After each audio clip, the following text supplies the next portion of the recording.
Okay, and it's up and running. So, time for a new book, Bamidbar. We have finished the book of Vayikra. We have finished the book of Leviticus. We are now moving into the book of Bamidbar, also known as the book of Numbers. Why is it called the book of Numbers? Because they did census. Because there's a lot of numbers, right? In the opening part, in particular, of the book. Now, this is not, surprising, and in fact, all of the English names for the books of the Torah are names that are also used usually as secondary names within the Jewish tradition. So it's not surprising that we have Bamidbar, which means in the wilderness, or Numbers, which means numbers. Both of those are fine and relevant within the Jewish world. So if you ever find someone who says you should only use the Hebrew names for the book, no. That's silly. Right? You can translate many of the nicknames for the books of the Bible from the English names as well. So Bamidbar, we're going to do a census. Why are we doing a census? So we can collect taxes. That's why we do a census in America. Well, that and apportion the voting, right? To get the army ready. All right. So it's to get the army ready, which is going to which means we have to realize that we are about to move. So our story so far. We have left the land of Egypt a little while ago. And in fact, this has been 2 years since the Exodus from Egypt. 2 years ago, we had Passover. 2 years ago, we went through the sea. 2 years ago, we got the manna for the first time. And 2 years ago, we ended up at the base of Mount Sinai. And that's where we've been sitting ever since. Right? For 2 years, we were camped at Mount Sinai. And we weren't just doing weenie roasts and s'mores. We were camped there because we were building something. We were building the Mishkan, and we were also inaugurating it. We were establishing the whole sacrificial services. Well, everything that we just read about in the book of Leviticus, in the book of Vayikra. Now that that's done, now God says it's time to leave, and we are going to go to the land of Israel. Now, getting to the land of Israel is not going to take long. Remember, at this point, we are still expecting to be in Israel by tea time. Well, probably in a couple weeks of marching to get there. The whole 40 years, so far, that's not on the horizon, right? Right now, it is a short hop, skip, and a jump to be in the land of Israel.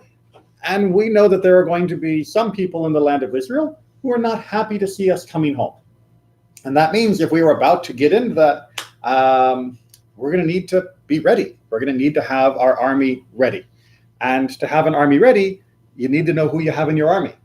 And so that is why we are getting a census. Does that make sense? Yep. Yes. But we're going to see there are some issues in the census that are relevant even to us today, even though we are not counting up people standing at the base of Mount Sinai. So let's see how they did it and why they did it the way they did it and what that means for us. We are on page 769. Chapter 1 of the book of Bamidbar. And whoever volunteers today to read, I just want to warn you ahead of time, there will be names. This is not just straight English narrative. We are going to get a list of names when we get to, or by the time we get to verse 5. And some of them are very easy, some of them less so. So you have free dispensation. If you murder the name, it's okay. No one's going to criticize. But just be prepared for that. You ready? Right.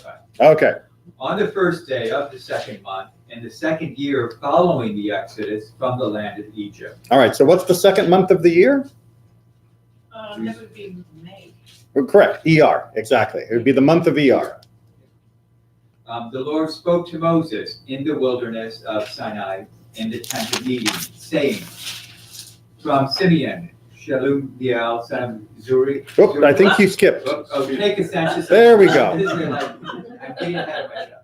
Take a census of the whole Israelite community by the clans of its ancestral houses, listing the names, every male, head by head. You and Aaron shall record them by their groups, from the age of 20 years up, all those in Israel who are able to bear arms. Associated with you shall be a man from each tribe, each one the head of his ancestral house. Okay, so how are we dividing up this census, right? In America, we divide up the census by California, Arizona, Nevada. How are we dividing up the census here? By tribe, right? So the tribe has a tribal leader, a tribal prince, sometimes it's referred to, and that person is going to be sort of at the name at the top of the tribe, and of course the name of tribe itself. And then under that person will be listed all of the males who are 20 years up, who are able to bear arms, who are able to be soldiers. That's who we are counting. We're not counting anybody else. So if you wonder, why are we not counting the women? Why are we not counting the children? Why are we not counting people who can't fight?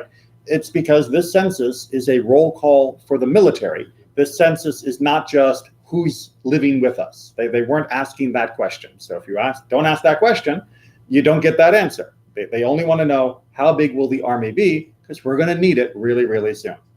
Okay, so now we hit the names. Now these are the names of the men who shall assist you. From Reuben or Reuben, Elizur, son of Shedeur. From Shimon, Shalumiel, son of Zurishaddai. From Yehuda, Nashon, son of Aminadab. From Issachar, Netanel, son of Zuar. From Zebulun, Eliel, son of Pelon. From the sons of Yosef, Ephraim, Elishama, son of Amihud. From Manasseh, Gamaliel, son of Pedazur. From Benjamin, Abidan, son of Gidonai. From Dan, Ahiezer, son of Amishadai. From Asher, Agiel, son of Okram. From Gad, Eliasaph, son of Deuel. From Naphtali, Ahira, son of Enan. All right, that's our list. By the way, the Everett Rock certainly helped with the correct pronunciations, yes, rather than the English versions. So each of these men are the head of the tribe, and they will be the ones assisting with the census.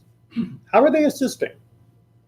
What do you think their job might be? What does it mean to assist with the census? He belongs to us.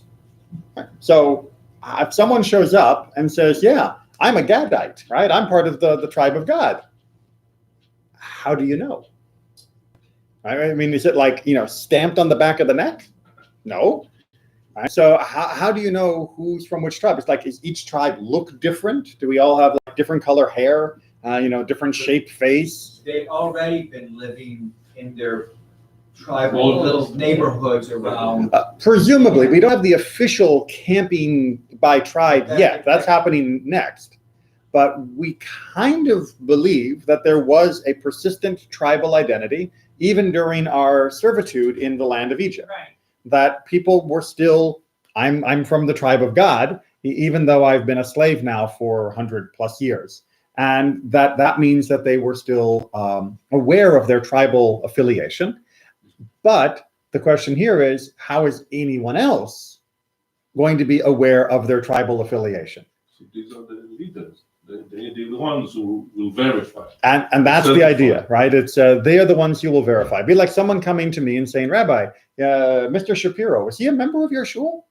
Right? They want to check to make sure that the person is actually who they say they are. We don't have facial recognition software 3,000 years ago. They've already divided themselves up into their groups of 10 or 100. Right. So that had already been done. So they had 2 years now to get to know each other within their groups and their neighbors. When you have a dispute, you bring it up the chain. So who you selected to be the judge. Exactly. It should be very easy. But of course, there's still the potential for someone to switch, right? Someone to claim, I'm not from God, I'm from Naphtali, right? To try and pretend to be part of another tribe. And that may be the reason why we have the leaders here along with Moses. So it isn't just each person coming up and saying, yeah, I'm from Zebulun, and there's no one to say yes or no. It's when someone from Zebulun, it's like, hey, do you know this guy, right? Is he from your tribe? And if the answer is yes, then okay, you're from that tribe. So there seems to be a certain insurance here that the person is from the tribe they say they are from. Now, why would that be important? I mean, who cares what tribe they're from?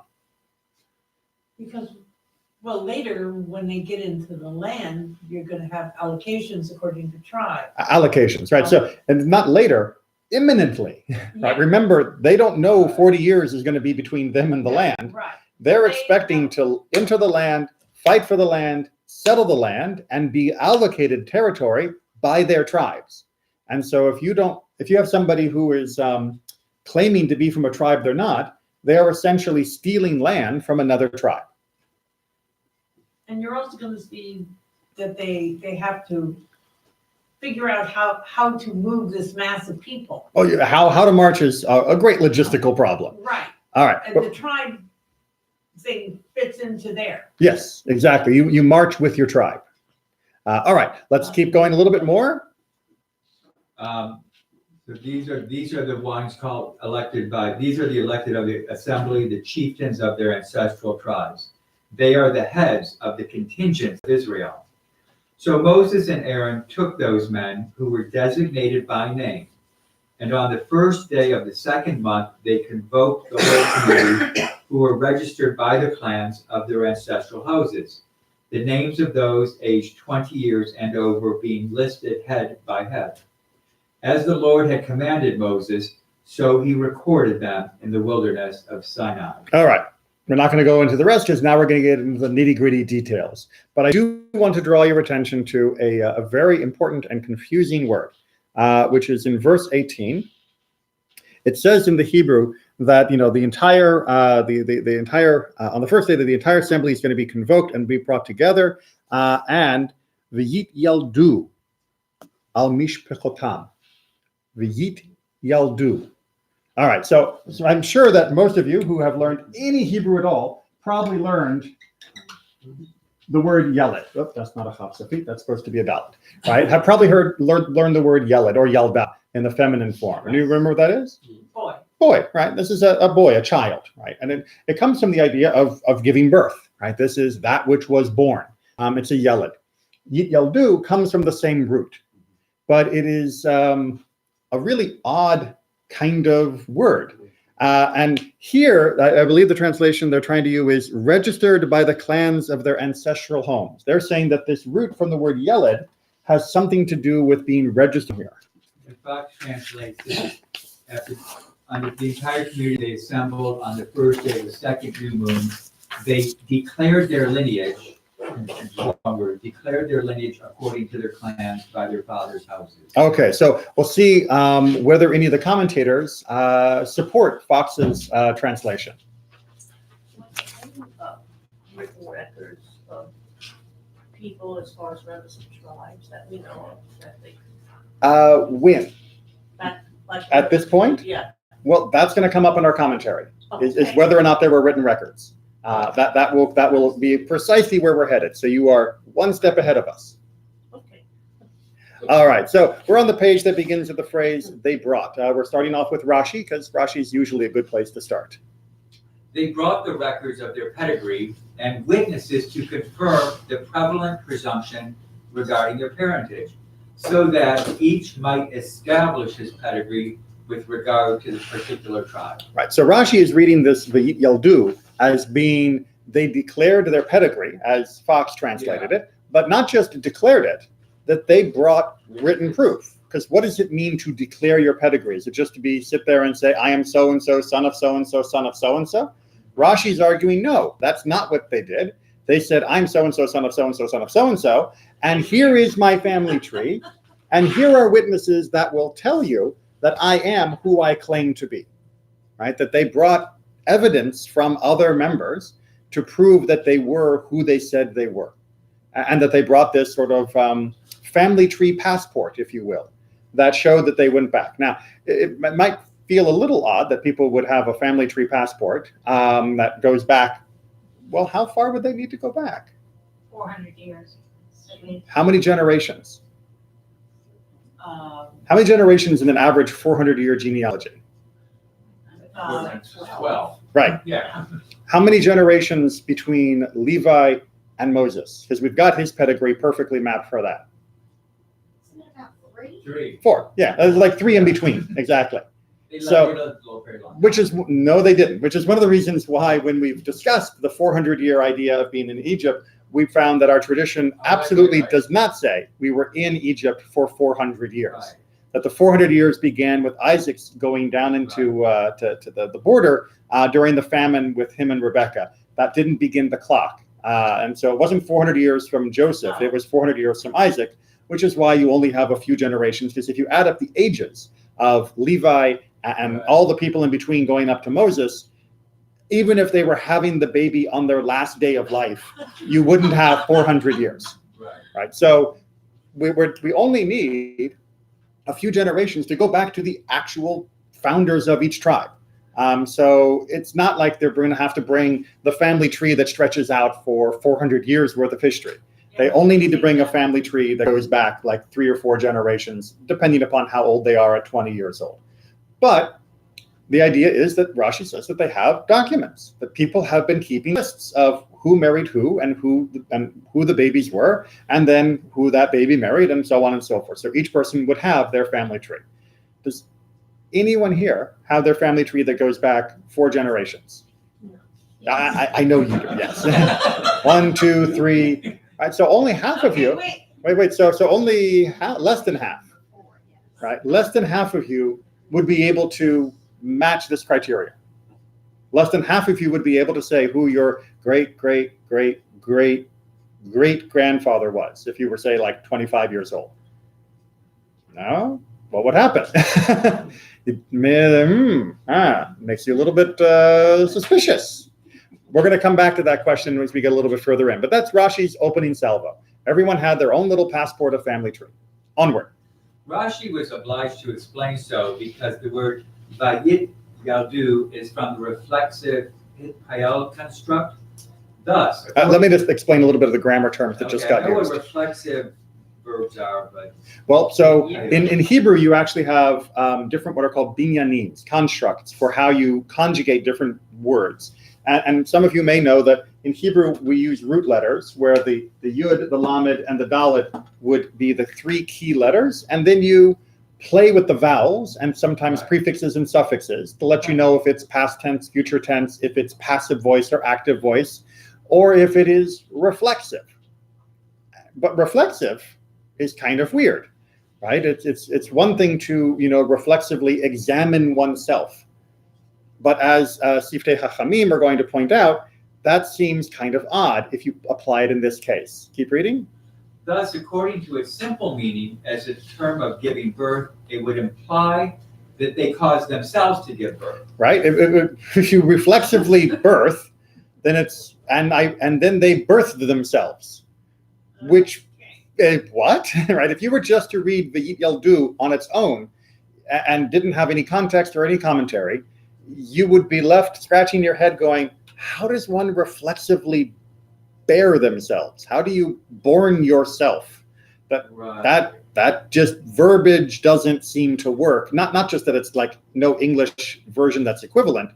It's just logically, the reflexive use of this word does not make sense, which is why we get Rashi's commentary. Therefore, Rashi explains that they themselves brought their genealogical documents. Right. So how do you birth yourself? By proving the order of your birth yourself. Right? You're not actually giving birth to yourself, but you are establishing yourself. Right? You're establishing your own birth. You are declaring your pedigree, which is the way Rashi takes this to mean. But so the basic idea here is that this is a more rigorous examination of who a person is than our initial supposition that they were just being recognized by the heads of the tribe. That this was prove it, and prove it by showing me the chart, and then bring witnesses to prove that this chart really does apply to you, and then we will accept you as who you say you are within this tribe. And what if you didn't? What if you didn't? And or Did everybody get explained during the time they were in Egypt that they had to keep this? now everybody hold on to your family tree, because this is going to be important in a few generations. Actually, it probably was common knowledge, because if you have it's like everyone in the village, and you know who you can marry and who you're not supposed to marry because you're too closely related. So people did keep track of who was. Okay. How So did they? villages absolutely keep track and know who is who. And I should point out, one of the things that's always fun when you move into a new synagogue, which I've done a couple times now, is not knowing that two people with completely different names are actually cousins.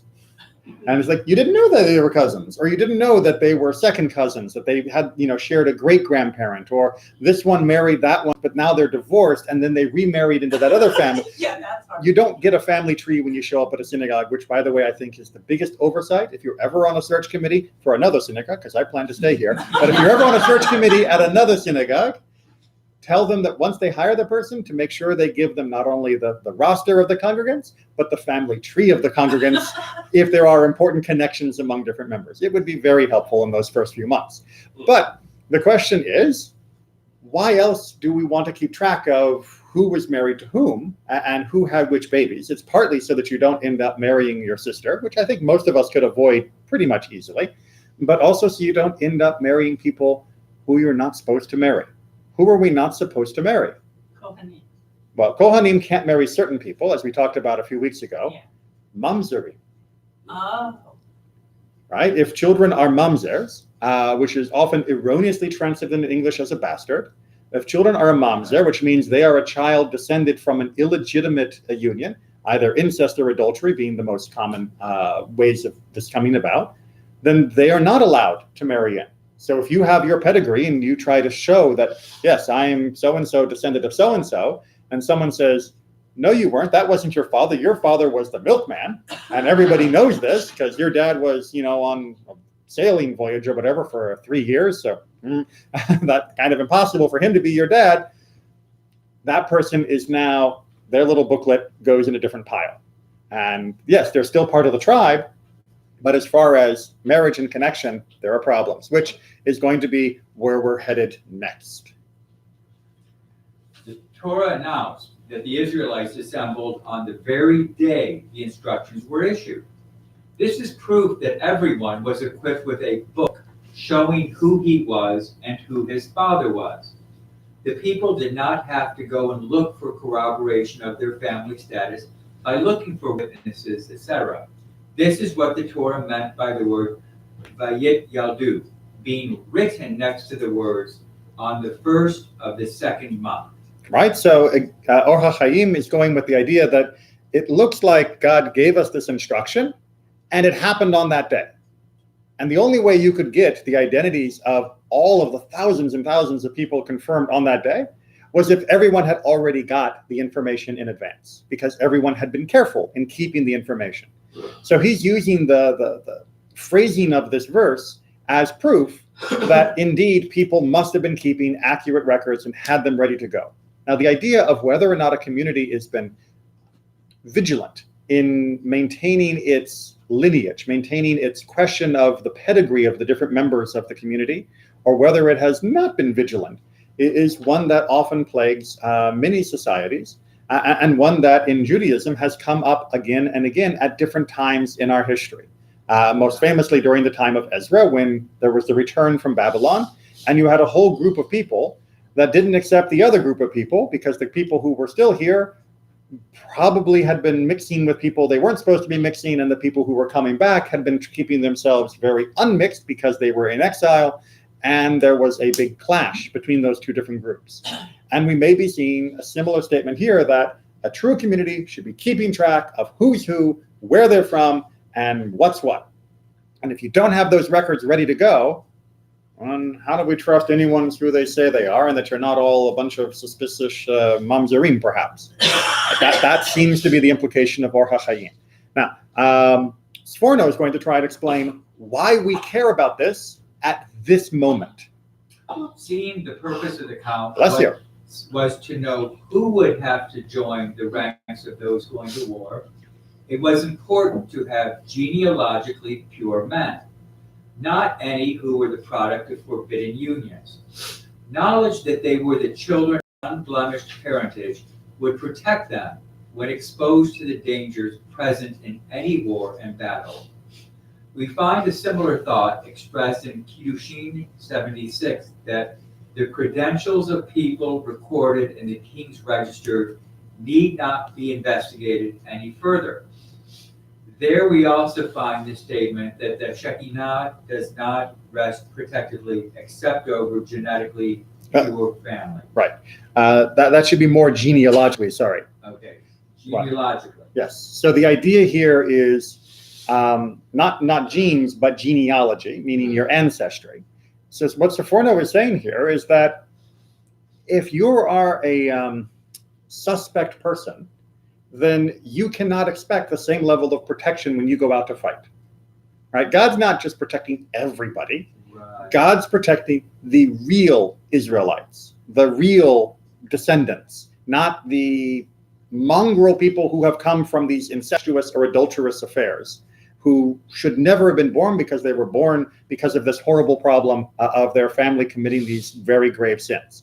The logic would be the covenant extends to the children of Israel. And we're worried about you, so if you're not part of this, this could be a problem. And so it's not even punitive, it's out of kindness to someone to make sure they're protected. Okay, so you made the leap, which I wanted to make sure we got to, which is this punishment for these people, or is this protection for these people? Because the implication seems to be, we can't count on God protecting you the way God's protecting the people who have these pedigrees. And therefore, when we're about to go to war, you should stay home.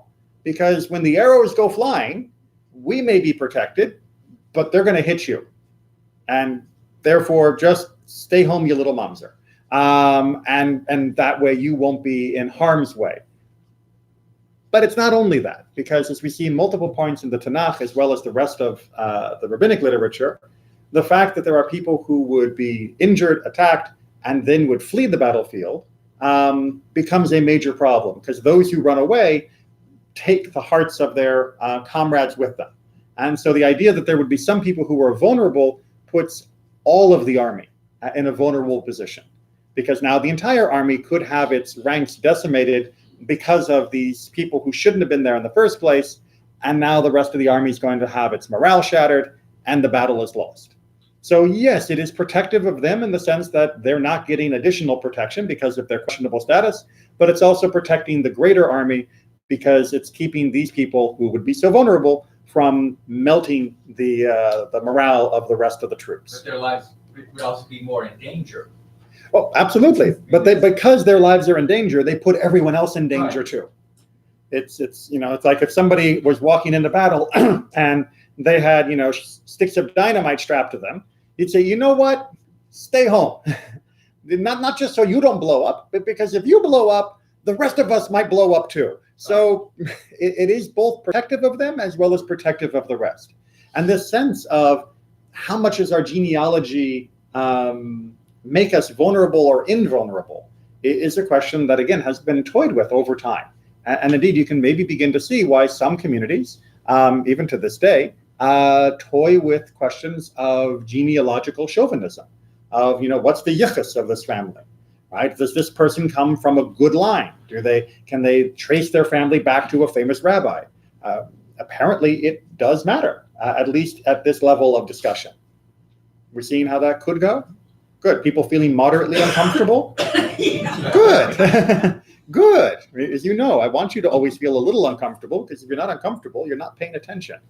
Hopefully we'll resolve that discomfort before we're done. So don't leave before we're done.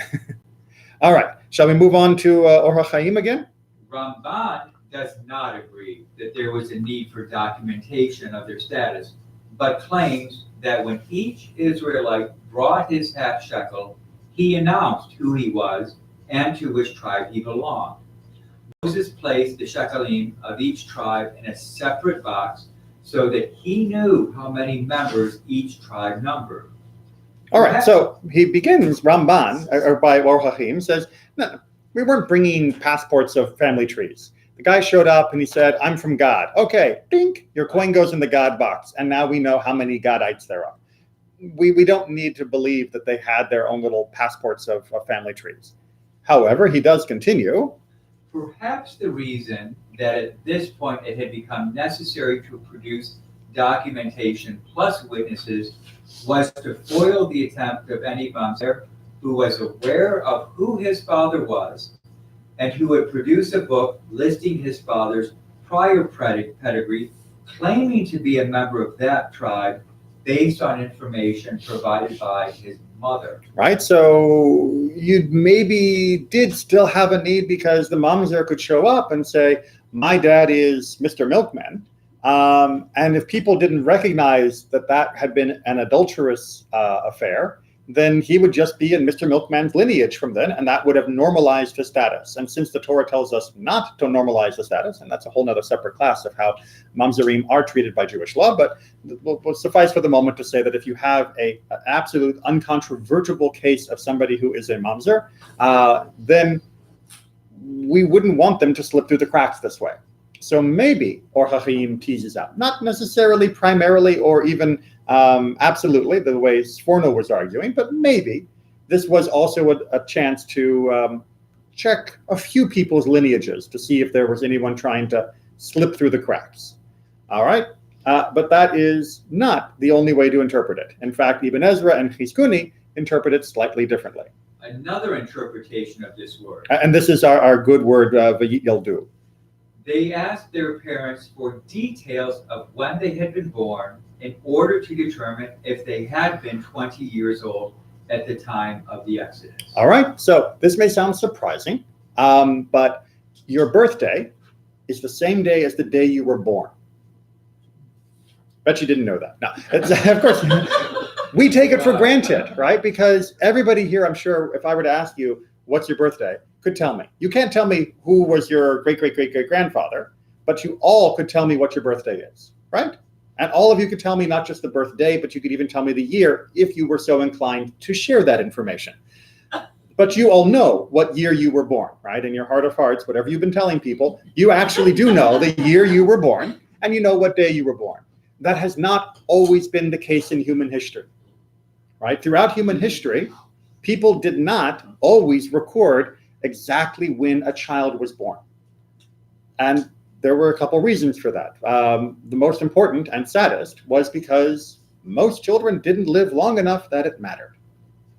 Right? If the child dies by 30 days, dies by a year, dies by 3 years, well, why were you bothering to keep track of that particular time they were born and when and what year it was? You just keep waiting and praying and hoping that they're going to make it through the next disease, the next famine, the next war, all the things that took children so early in the pre-modern societies. And so by the time they were old enough that you realize this kid's going to be around for a while, you may not, and he may not, remember exactly what his birthday is, or perhaps even when his birth year was. You have a basic idea. And again, this may also help you understand why in the early period of the rabbinic world, they didn't pick bar and bat mitzvah days by year born. They picked it by signs of puberty, because you didn't always know what year the child was born. You couldn't always just do the math and figure out when they were going to be 12 or 13. Sometimes you had to check for the signs of puberty to know how old this child was in a literal sense. It's also why when doing research, you'll almost always find the yahrzeit dates for famous people. You'll very rarely find the birthdays for the famous people, because when they were born, they weren't famous and no one recorded it. When they died, they were famous and it got written down. So the idea that Chizkuni and Ibn Ezra is pointing out here is this V'yit Yaldu, this idea about they had to birth themselves, is basically they were reviewing their birth. They're declaring their birthday. Exactly. Hi, who are you? I'm Joe. You're from God. I'm April Where were you 1st, 2012, right? Right. They showed up and said, because they needed to cross-reference, how old were you when the Exodus happened? Are you a member now of our soldiers, or are you still too young? They needed to know how old they were. And Ibn Ezra and Chizkuni are speaking to the real need that the pre-modern society would have had, which is, well, how do you figure out how old all these thousands of people are if you need to be 20 years old? Because you might not have had good records. In fact, you probably didn't have good records. Maybe you remember the father. Sure, that's easy. The whole Rashi idea of your family tree, that's actually easier in many cases than figuring out your birthday in the ancient world. And so their argument is this wasn't about pedigree. This was just about declaring your birthday. In that meant you had to go to your family and check with your the other people there, your ancestors, your parents, grandparents, or other neighbors, and said, when was I born? Do you remember? Was it spring? Was it fall? Was it 3 years ago? Was it 5 years ago? Oh, actually, 3-year-olds. 3-year-olds were probably not asking that question. But that is their explanation of what's happening in this verse. Even in our history of over the past 100 years, Mm-hmm. people who are just below the age of eligibility to serve in the armed forces, World War I and World War II, would often try to. So you picture here's a 19-year-old. Right. You just all the other guys are gone. Right. Why can't I be with them? Exactly. And we still have the same question when somebody is coming for school admission, for enrollment. You have to have been a certain age before the school year begins, at least in Florida, in order to be able to admit it to that grade. And if someone's right on the edge, many parents don't want them to wait the whole year before they get to enter kindergarten. And it's not been unprecedented for parents to shift the number on the form. All right. How are they counting years? Like from year 1, 2, 3, 4? Oh, 6,000 You mean like where years? was their year count? Yeah. Right. We didn't have a fixed So how would year you know count what year you were born? because you knew it was the year when such and such happened, and that was 5 years after when such and such happened. But there was no chronological. Well, Egypt had its own calendar, and they might have been using that, and certainly the people would have remembered how long have we been in Egypt, and so they would use that as their benchmark. How many years? But the idea of having From 1 to 6,000. exactly, they weren't using that, and there was no floating objective calendar yet. And in fact, even as you see when we get to the Book of Kings, well, not that. We may eventually do that, we'll see. But in the Book of Kings, all the years are all about cross-referencing to other kings. It was in the 15th year of so-and-so's reign, which was in the 5th year of such-and-such's reign. Or occasionally you might get a little gem where it says, and this was so many hundreds of years since the Exodus from Egypt. And that at least gives us a little more objectivity and link. This is one of the reasons why placing biblical events on a modern timeline is so tricky. They claim to have it, but trust me, every date up there is subject to interpretation and has been questioned by lots of people. All right, bottom of the page. On the very day God spoke to Moses, Moses and Aaron assembled the entire people and began to organize and count them. However, the count was not completed in a single day. Right, so remember, the Or HaChaim was initially bringing the idea that we knew they had their pedigree books because otherwise, how could they have completed this on the same day? And he was arguing that was because the way they declared and the date that it was happening were put next to each other in the verse. Now, we're getting the argument that it didn't happen on the same day. And here is the proof. This is why the Torah had to write, he numbered them in the desert of Sinai. Which is the next verse, verse 19. Right. He completed the count in the same spot, though not on the same date. This is the view of Ramban. Right, so Ramban, again, who many people quote on this topic, is arguing, no. It wasn't about any of this pedigree book, and it wasn't like they all had their passport ready to go and everyone knew that they needed to have their lineage, ready for inspection. It took time to get the information of when people were born and all of that. And that meant that this took a little bit of time. It wasn't just one day of an event. And you can't claim that it must have been only one day because of the juxtaposition, because the very next verse just simply reminds us, and we did as God commanded in the wilderness, which doesn't give any time frame for it at all. So we are allowed to imagine that this took more time than just a day. Good. And I would imagine that getting any large group of thousands and thousands of people to provide any information in a pre-modern society is definitely going to take longer than a day. All right, Torah Aruch, and then we get an interesting little story. Ramban points out with what speed Moses went about his task.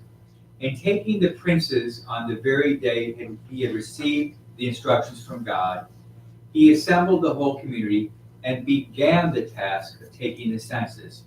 Clearly, the taking of the census was a task that could not be completed on that day, but took considerably longer. Right. So yes, he summarizes or synthesizes very nicely. Yes, Moses leapt into action. That was getting the princes together.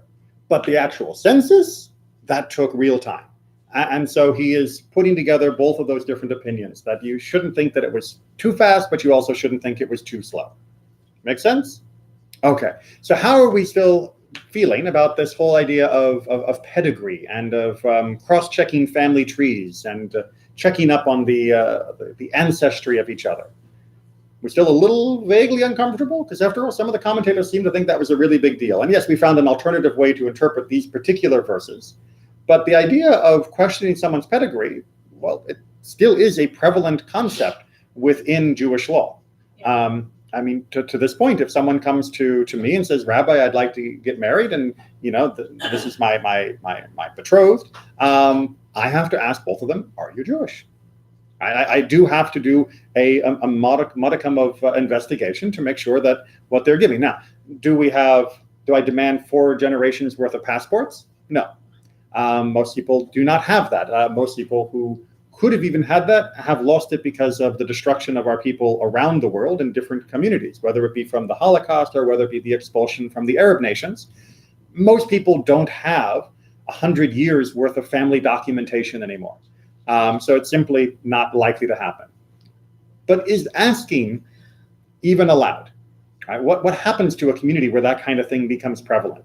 Well, that's what we're going to get into. And this is a wonderful story from the Talmud. Well, it's wonderful and bitter story from the Talmud about maybe sometimes it's better not to be the guy who goes around nosing into everyone's family business. Okay, you ready? He further said, and anyone who disqualifies others by stating that their lineage is flawed, that is a sign that he himself is a flawed lineage. All right, this is also known as the Aramaic version of I'm rubber, you're glue. Whatever you say bounces off me and sticks to you. Or the I know you are, but what am I? Defense. He that doth protest too much. Exactly. So basically, if somebody says someone else's lineage is wrong, that person is a mamzer, that person is a slave, that person is not, properly Jewish, then that person is actually susceptible to the claim of their own lineage being flawed in exactly that same way. Right? So if they say that person came from a slave, according to Shmuel, there's a very good chance that the person making the claim is the one who came from the slave. Make sense?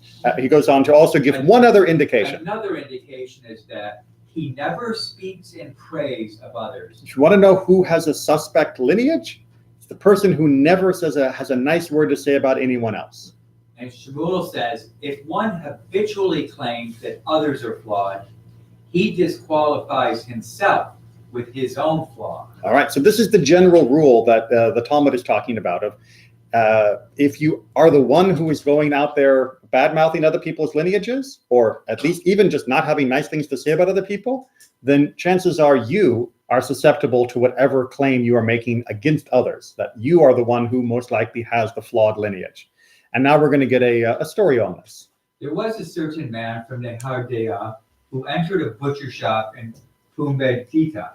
He said to them, give me meat. Right? Typical pushy customer. They said to him, wait until the servant of Rav Yehuda bar Yechezkel has taken his meat, and then we will give it to you. As any good Jewish deli will tell you, get to the back of the line. Right? Take a number, we'll be with you. But right now, we're dealing with Rav Yehuda bar Yechezkel. We're dealing with his servant who is getting meat, must be for this rabbi's household. Who is this Yehuda bar Yechezkel? No, this is actually really important. He doesn't say Yechezkel, right? Shaviskel, which is basically an insulting word for someone who eats too much meat. A name for a glutton for meat. Yeah. That he should precede me. That he should take before me. Who's this Rav so-and-so, Mr. Big Meat Eater, right? He's obnoxious, right? This guy in the butcher shop is being very obnoxious and pushy.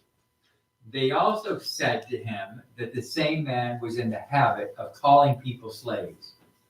Rav Yehuda proclaimed about him that he is a slave and may not marry a Jew. All right, so Rav Yehuda, the guy who was being insulted, hears about this story.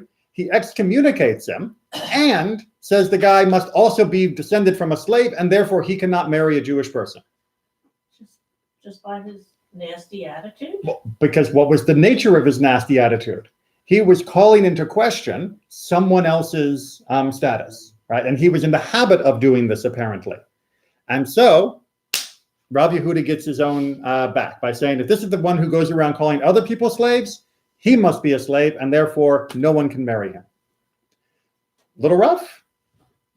Or was it deserved? Come on, you've never been in line at Starbucks and the person pushes in front of you and you wish you could like excommunicate them? Well, you know, It's weeding the herd. Well, so let's see what happens, because what happens is quite powerful. the Gemara continues the story. That man went and summoned Rav Yehuda to judgment before Rav Nachman. Right, so he goes to Rav Nachman, who is in charge of that area, which is not the area that Rav Yehuda is from. Remember, they were in two different areas at the start of the story. And he says to Rav Nachman, this guy has excommunicated me. This guy has now said I'm a slave and no one can marry me. I want you to pass judgment over that other rabbi. Right? He is trying to appeal the decision with in a different jurisdiction. And there's a whole long discussion about how Rav Yehuda and Rav Nachman meet and the jurisdiction questions and all of that, which I highly recommend you go and read because it is fascinating. But we're going to cut to the chase. Rav Nachman commenced the deliberation. Which means he is going to go ahead and actually do an investigation to see whether or not Rav Yehuda did something that was right or wrong. He said to him, what is the reason that the master excommunicated that man? Rav Yehuda replied, he caused discomfort to an agent of one of the sages, and therefore he deserved the punishment of one who causes discomfort to a Torah scholar. Right? He was rude to Torah. Right? By being rude to someone whom he knew was an agent of a rabbi, that is the equivalent of being rude to Torah itself. Right? If this guy was in line and there was a Torah standing there, he would have pushed it out of the way because that's basically what he did. And therefore he deserves the punishment for being rude and derogatory to those who are the ones that are bringing Torah to the community. Rav Nachman challenged this answer. If so, let the master flog him, as Rav would flog one who causes discomfort to an agent of the sages. So flogging apparently was the more common punishment for someone who behaved in this disrespectful manner. And so he's questioning, why did you excommunicate him?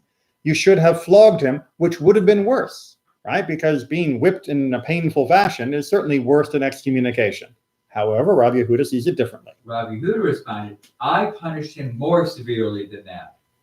Rabbi communication is a more severe punishment than flogging. This is something we might have a debate about, of whether or not you'd rather be whipped or whether you'd rather be cast out from a society so that you cannot interact with anyone else, do business, or participate in communal affairs. Remember, excommunication in Jewish law has nothing to do with like spiritualization.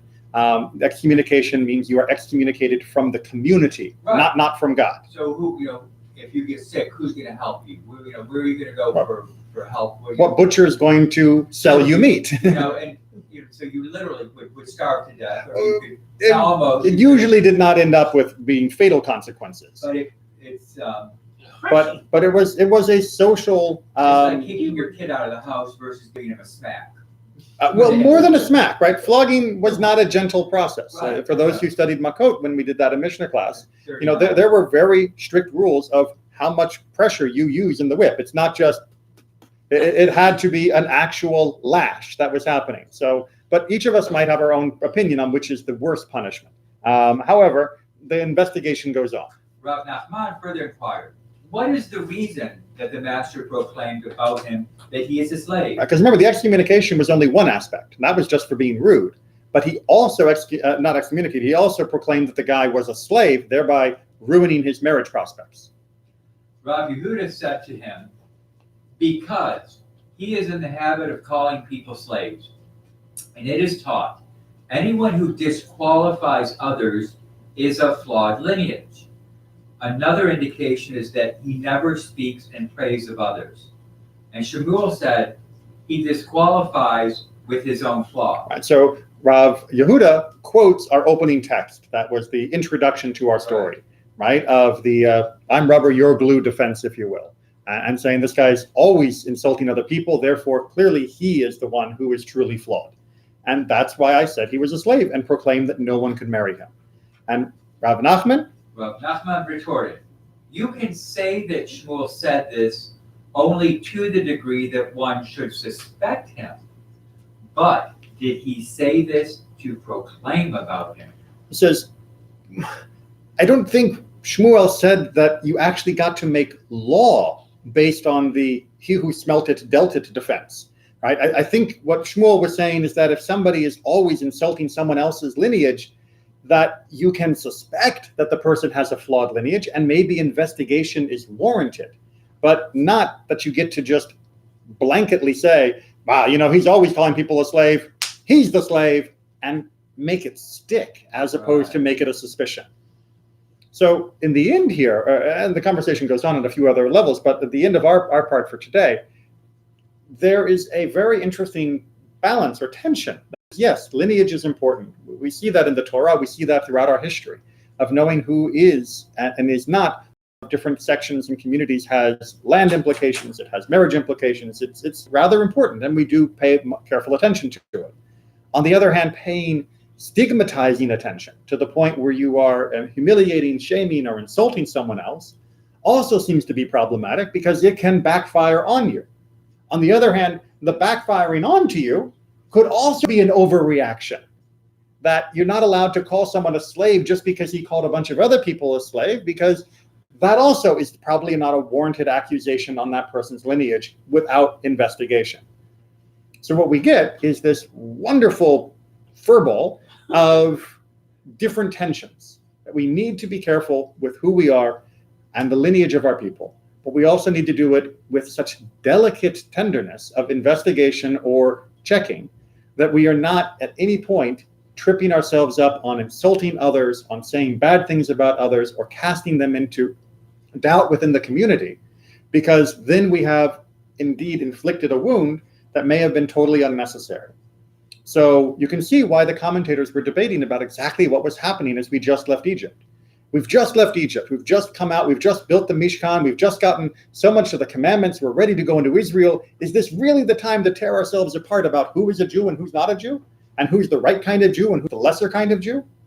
On the other hand, if we don't make those investigations, aren't we opening ourselves up to problems? And so it seems to be the answer was we make those investigations gently. We make those investigations very carefully. And we do not bandy around words that are disqualifying someone's identity. We do not use terms and proclamations with reckless abandon against opponents, but instead have to be very, very judicious in how we engage in any investigation of someone's lineage. I have a question. Wasn't it several parashots ago, we had the case of the son of the Egyptian man and the Israelite woman? Yes, who blasphemed. He blasphemed. Yes. So, well, is there a connection there? I mean, not necessarily. But how would somebody like that be counted within this framework?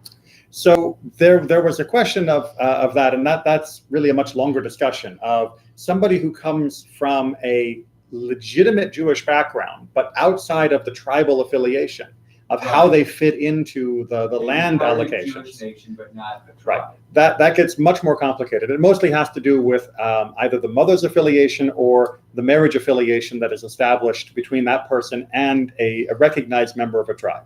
I should point out that apart from the Kohanim Levi'im, we no longer have tribal affiliations, and so for the rest of us, one is as good as another. We don't check to see whether you're from Judah or whether you're from Issachar or any of that. What's that? Mostly Judah. We are probably mostly Judah, right? Because Judah was the southern kingdom, but we were also flooded by refugees from the northern tribes when Sennacherib came and had the destruction in the north. So whatever odds there are, yes, say that we're probably from Judah. But in terms of actual me personally, what really is my father identity, there's no way to know. There's no way to know which tribe anybody is from unless you're a Kohen or Levi, right? And that is because they have a very particular reason for protecting that knowledge, that chain of knowledge. All right, thank you all very much. Reminder, we have our Tikkun Leil Shavuot, our study session and cheesecake competition this coming Saturday night at 9:30. And then Shavuot itself is happening Sunday morning and Monday morning at 9:30 a.m. Hopefully you'll be able to join us for this holiday when we celebrate the giving of the Torah and the wheat harvest. Do we have class next week? We do have class next week. That will be the That'll last one. That'll be- for a